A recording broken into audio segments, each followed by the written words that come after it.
Now the next thing is our system test in the menu. This car doesn't support O2 test, for example, but a lot of vehicles do. It will have your O2 test there. It has evap test.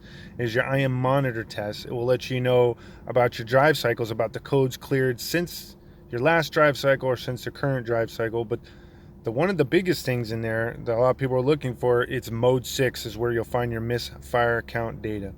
So once the tool has established communication, as you see, and it defaults to the check engine screen, press the menu button. You'll see the first option is system test. Hit the enter button.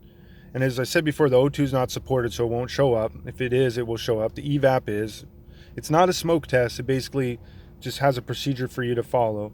The OBD monitor test, that is where the misfire count data is, the mode 6 data. You have mode 1, 2. It takes a few seconds to load.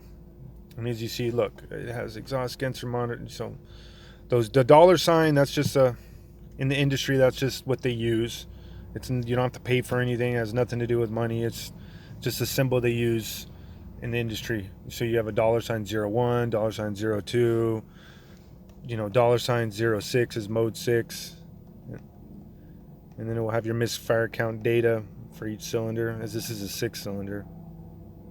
And then just press it. Let me go back. So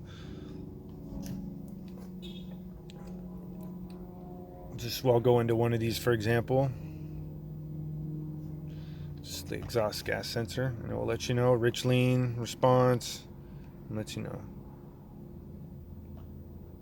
And just press any hotkeys, any of these main buttons to go back, and we'll push this one to go to the check engine screen.